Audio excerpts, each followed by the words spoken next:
Thank you for the introduction. So at Alithea, we are a Swiss startup from EPFL, and we specialize in high-throughput RNA-seq, meaning that we typically handle between 96 and 100,000 samples at once for our customer. This is made possible by two different technologies that we have really embraced in the company. First, extraction-free RNA sequencing, where we skip entirely the need for extraction. And second, early multiplexing, where we'll take your sample, barcode them for the very beginning of the experiment, and as soon as possible, pull them into a single tube. This allows us to be very cost efficient because we can use less enzyme, less plastics, time efficient because we only have to handle a single tube, and therefore we are ultra scalable. We are currently based in Switzerland and have also opened some fully functioning labs in the US. Since the beginning of the company, we have kept on innovating, kept on building new methods for our customer. We now divide them in two main categories. From one side, methods dedicated to studying large-scale perturbation in thousands of samples. This includes 3' mRNA-seq protocols such as BRB-seq for extracted RNA, or DRUG-seq for directly working on cells. On the other side, we have methods focusing on understanding the biology of your sample. And since this year, we are offering quite a few full-length RNA-seq protocols for bulk, either for mRNA sequencing or directly on the total transcriptome with Total RNA-seq from RNA or directly from cells. All these protocols are for bulk and benefit from our early multiplexing capacity and are offered both as kits and service at Alithea. Now, we are releasing a brand new plate-based full-length single-cell RNA-seq protocol called FLASH-seq. This protocol shows one of the highest sensitivity at detecting genes on the market and will be the main focus of this webinar today. Alithea's protocol typically do not really require automation because we have this early multiplexing. However, with a growing number of projects, growing number of protocols, and especially our new plate-based single-cell RNA-seq, which is not early multiplexing, we started to feel the need for automation. When we looked for a liquid handling robot, we were interested in having something that was very user-friendly, had a very precise pipetting in both 96 and 384 format, and at the same time, we also wanted something with a nano dispenser.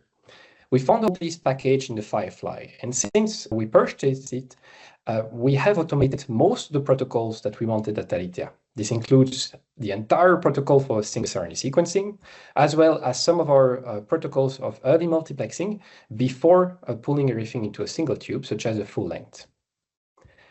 To illustrate how Alithea's protocol benefits from automation, I'll walk you through our full-length Total DRUG-seq protocol. This extraction-free method enables the user to capture the entire transcriptome directly from cells while providing full-length gene body information. In a typical workflow, cells are plated, subjected to various perturbation or drug screen by the customers, and they will ship us the frozen cells directly to Alithea. These plates are then placed on the Firefly. We will dispense with another dispenser the lyse buffer, incubate on deck for making lysis, transfer a portion of this lysate to a new plate where we can add the fragmentation master mix. This mix has two functions. From one side, it will fragment the RNA, and from the other side, it will block all the ribosomal RNA. So there is no need for any ribosomal depletion further in this protocol. Everything is handled here within 15 minutes of incubation. We can then take this plate back to the robot and transfer a portion of this fragmented RNA into a plate containing dried, barcoded oligo-DTs, which will allow us to barcode every sample. We dispense the RT master mix and we can incubate for the retranscription before pulling everything into a single tube. This entire process is automated on the Firefly, takes less than 90 minutes, and the rest of the protocol with a single tube is roughly 2 more hours of incubation and a bit of hands-on time. The same protocol can be extended to only mRNA molecule by adding here a bead capture, a magnetic bead capture of the messenger RNA. This is something that would be quite time-consuming if you do it on the bench, but everything can be included on the Firefly here. After testing the Firefly with our bulk protocol, we decided to move to our single-cell RNA-seq. And if we take the single-cell RNA-seq field as a whole, we can see that there are two main classes of protocols. From one side, we have the full-length single-cell RNA-seq method, our plate-based method, where cells are fact-sorted in individual well of a multi-well plate. After processing them, we typically obtain full-length gene body coverage ranging from the 5' end of the gene to the 3' end. These methods are gold standard when it comes to sensitivity, when it comes to detecting genes.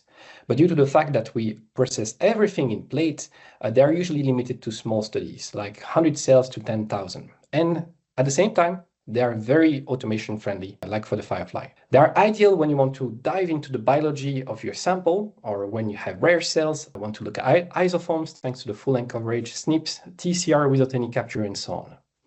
On the other side, we have the coverage bias methods, with the most famous one being Alithea Genomics, where we typically interrogate only a portion of the genes, such as the 5' here, or the 3' end of the genes with sequencing. They are usually lower sensitivity than the plate-based methods, but they are really great when you want to do very large-scale studies between 10,000 and millions of cells.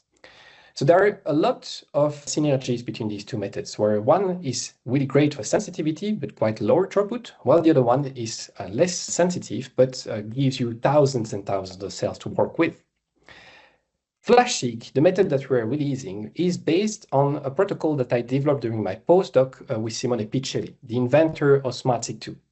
And together, we really thought about FLASH-seq as the successor of SmartSeq2.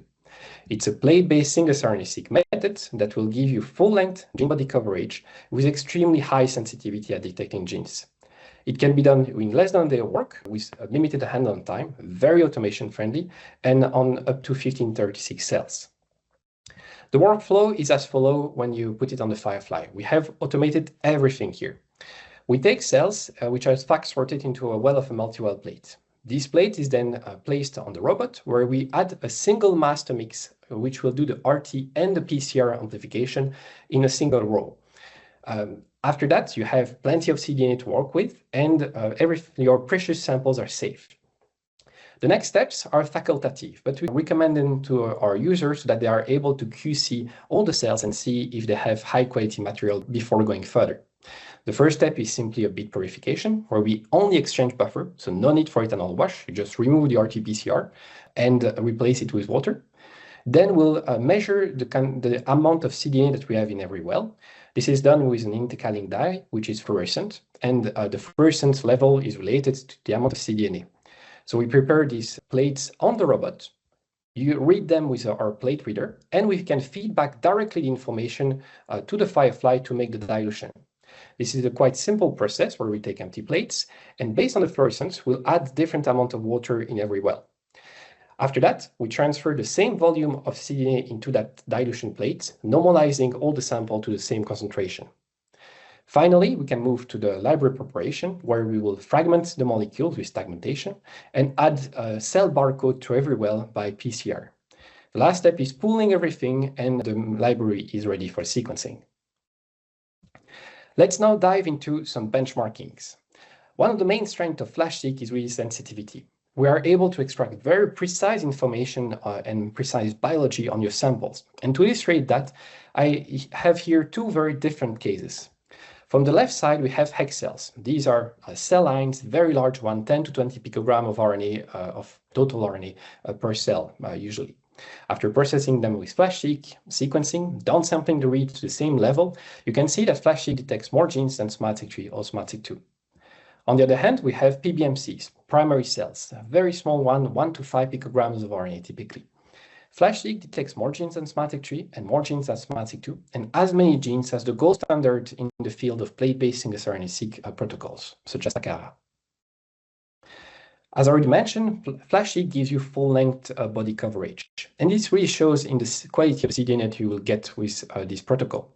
We typically expect a molecule ranging from 300 base pair to far more than 6 kb here, with an average of 1.8 to 2 kb long, and a nice full gene body coverage, which we can use to start assessing splicing and start doing some differential splicing events. You can see here one example with the pyruvate kinase, which has two different isoforms at the protein level, the pyruvate kinase 1 and the pyruvate kinase 2. The main difference is the inclusion of the exon 9 or the exon 10. As you can see here on this IGV screenshot, this particular cell was expressing only the exon 10 and therefore is likely to express the isoform pyruvate kinase 2. Finally, we can extend the range of input for FLASH-seq from single cell to bulk. And we are releasing at the same time as a single cell kit, a low input kit and service for FLASH-seq for a sample ranging from 1 picogram to 1 nanogram of RNA. So in summary, for this first part, FLASH-seq gives you a plate-based single RNA-seq with extremely high sensitivity, a full-length gene body coverage, and can be done either on single cell or with a very limited amount of RNA as a start. Over the years, we have run several collaboration projects to benchmark FLASH-seq and on various cell types. I will now move through 4 use cases to highlight some of the benefits of these methods. In this first one, we use retinal organoids. So these are organoids that are derived from iPSCs and grown in culture for months. After that, they will really recapitulate well all the different layers of the retina. We took some of these retinal organoids, dissected the retinal part of them, and dissociated these cells before splitting them in 2 batches.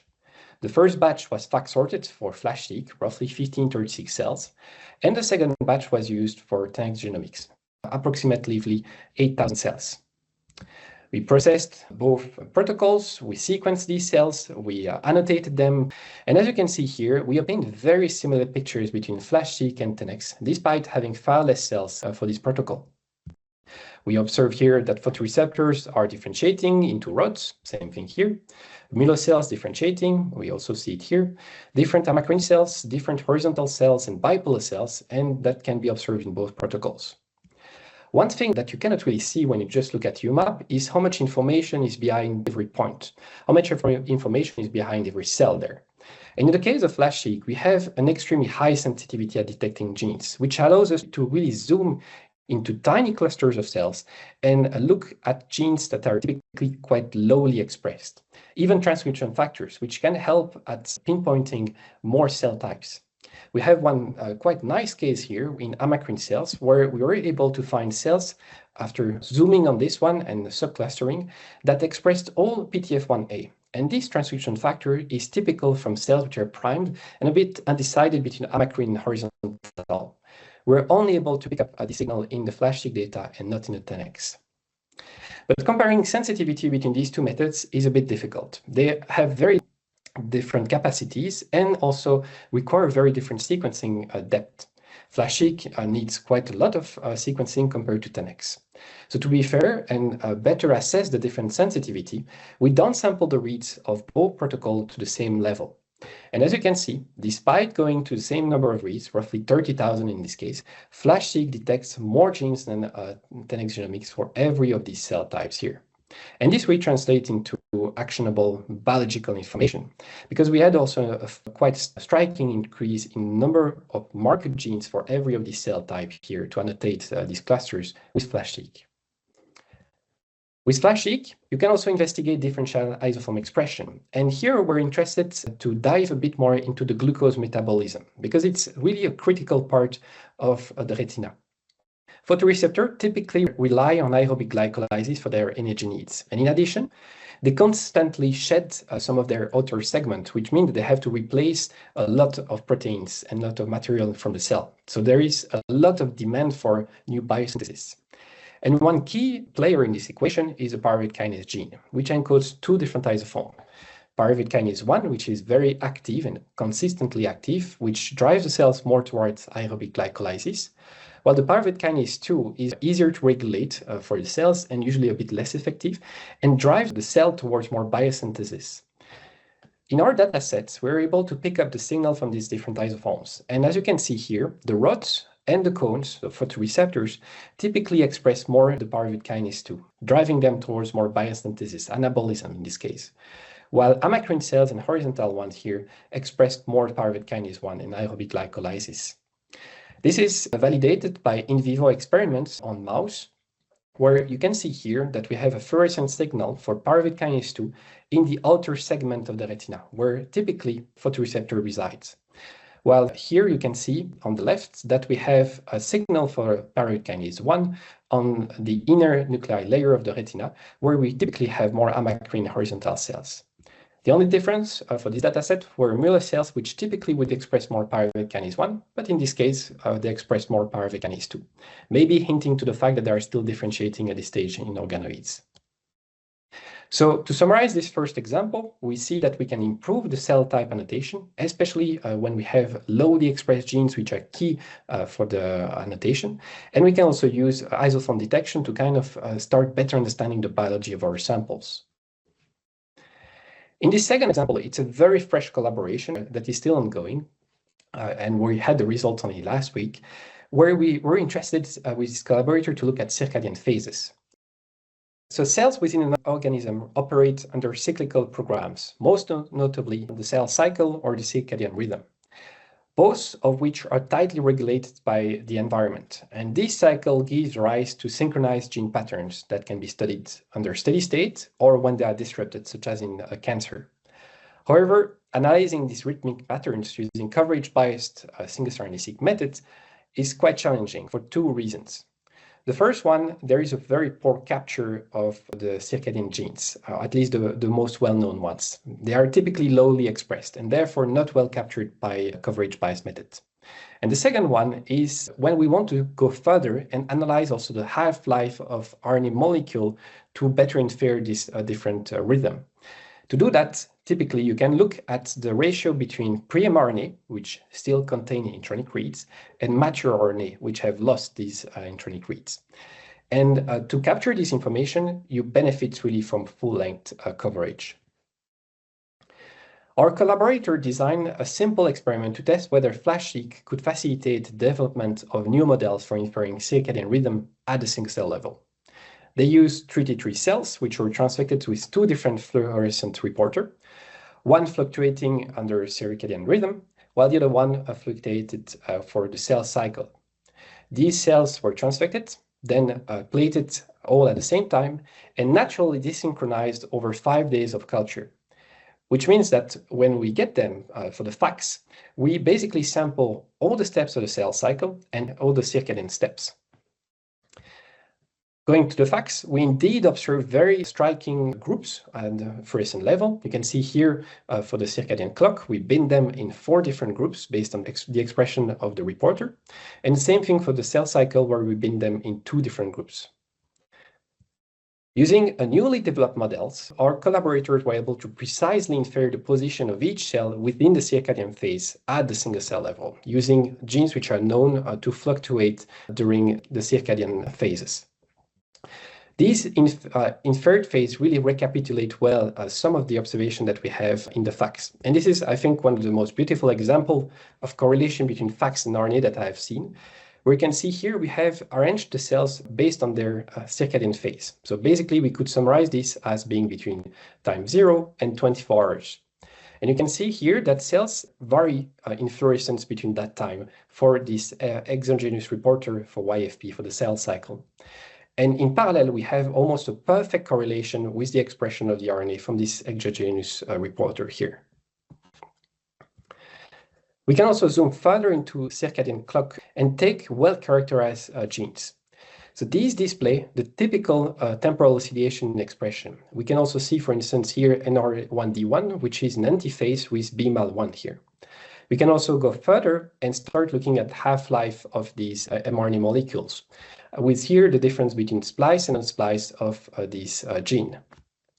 And finally, with FLASH-seq, we are able to discover new biology. So looking at genes which typically in this case fluctuated with the circadian rhythm, we see those that are really well known already in orange.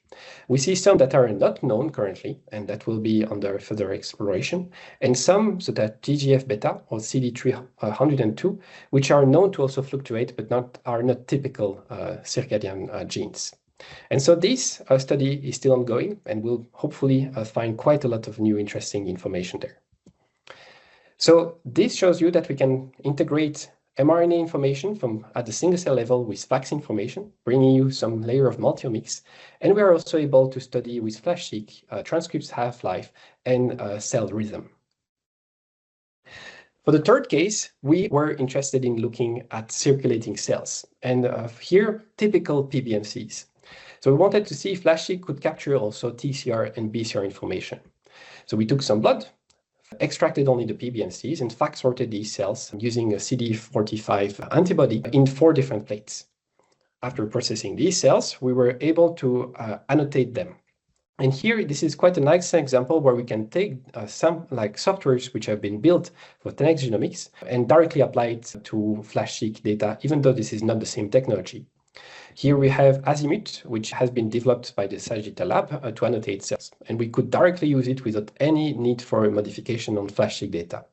As you can see, we find CD8 naive cells, different CD4, NK cells, as well as mucosal-associated T cells or gamma delta T cells. We reproduced the same experiment here with different methods to benchmark how good was FLASH-seq at detecting genes against other plate-based methods for all these different cell types. And as you can see here, we have FLASH-seq in orange, the current protocol. And for every of these cell types that we observed, FLASH-seq detected more genes than SMAD6 or SMAD6, and usually a bit more genes than the TACARA, the gold standard in this case. Finally, we are also able to interrogate the TCR and BCR information from these cells. And for that, we used a software called Trust4. This one is able to reconstruct the entire VDG from single cell and has been designed also with SMAD-seq method in mind. As you can see in this case, we had a cluster only made of T cells, and the TCR were reconstructed mainly in these clusters. In this case, we observed that in 95% of the cells, we were able to capture the CDR3 information. So in conclusion, for this third case, we use tools which are developed for coverage bias methods and can still apply them in some case to FLASH-seq data to streamline your data analysis. And we're also able to directly assess information from TCR and BCR without any need for additional capture, thanks to the full-length information. For this final project, we focused on a particularly challenging cell type to analyze with Genomics, adipocytes. These cells are unusually large, and their cytoplasm is filled with lipids, which interferes with microfluidic systems. As a result, it is quite often necessary to isolate nuclei rather than work with intact cells. Our collaborators were interested in looking at the adipocytes coming from epigonadal fats, either from male or female mouse. They extracted nuclei, but had quite a substantial amount of material loss, probably because lipids tend to stick to these nuclei together. And had to use, therefore, quite a bit of animals to gather enough samples to run 10x Genomics. After processing the data and starting the annotation, they encountered another challenge, the cell type annotation. Many of the expected markers were quite difficult to detect or interpret. They were there, but the expression was quite low, and this was maybe due to the fact they were using nuclei and not intact cells. So to help them in this annotation, we decided to do some FLASH-seq experiments together. We took some cells, and in this case, we didn't need to do any nuclei extraction for the fact sorting, and only needed 2 animals to do the experiments. We sorted 2 plates, one for male, one for female, and processed them with FLASH-seq. Here is a typical QC that we would be doing on these kind of plates. So we would look at how many reads that we get from these cells. Here we sequence quite deep to be able also to look at the isoforms later on in this process. As you can see here, we excluded only a few cells that were quite outlier. We then looked at the number of genes detected. We excluded cells that had far too few genes, typically cells that are damaged. And we would also exclude, although we didn't do it in this case, cells which are far too many genes, which may indicate doublets. With FLASH-seq, it's quite simple to differentiate a single cell from a doublet because it's almost double number of genes. We also remove cells which had too many mitochondrial RNA here that typically are undergoing apoptosis, and in the end obtain a very clean data set with more than 90% of the cells filled, which were retained. We then process them with Surat. The package, even though it's designed for 10x Genomics, works quite well for FLASH-seq as well. We just have to regress out the read counts, and we started the annotation. As you can see here, we are able to observe a very high signal for many of the key genes for annotating adipocytes. We have PDGFRA progenitor, which shows you adipose stromal progenitor cells, DPP4 for more progenitor cells, really, MSLN for more mesothelial cells, and so on. After that, we obtain this population where we can say that we obtained some mesothelial cells, some pre-adipocytes, some adipocyte stem cells, or some cells that were adipocyte but with more regulatory function. We were also able to find back all the different male and female because they were expressing either XIST or UTI. And here, this is an example of how much more sensitive FLASH-seq can be for some genes compared to 10x. We took here the different cell type that we observed in the two groups, so mesothelioma, pre-adipocyte, adipocyte stem cells, or regulatory adipocytes, for the two different methods, FLASH-seq and 10x. And then we asked the question, how many cells for each of these different cell types are expressing the marker genes that we're interested in? You can see here that for regulatory adipocytes with FLASH-seq, 100% of the cells express these three markers, while for 10x genomics, only a subset of them express these markers. So we can still use 10x data to annotate these cells, but with FLASH-seq, we get really confident that all these cells are indeed the right ones. We could do the same exercise for all these different data sets, which helped us annotate the FLASH-seq data and also participated in the annotation of the 10x. And to do that, we simply had to do an integration where we took the data from FLASH-seq and integrated it onto the data from 10x using classical CCA, bringing back some cell types that we had not observed before in the 10x data, such as these mesothelioma cells that were uncovered when using these integrations. So in summary, in some case, we can reduce the number of animals used when you are doing single cell, thanks to the higher sensitivity of FLASH-seq and also some of the properties which are different between fact sorting and microfluidics. We have also a lower dropout rate when we detect genes, which simplify the annotation of your cells, and we can directly integrate data of FLASH-seq on 10x to improve the annotation. In conclusion for this presentation, FLASH-seq is a highly sensitive method for full-length scRNA-seq. Beyond transcriptomic profiling, it enables us to detect isoforms, T-cell receptors or BCR, single nucleotide polymorphism, which I didn't show in this presentation, and we also can sometimes relate the expression of proteins, like with FACS, directly with the transcriptome information.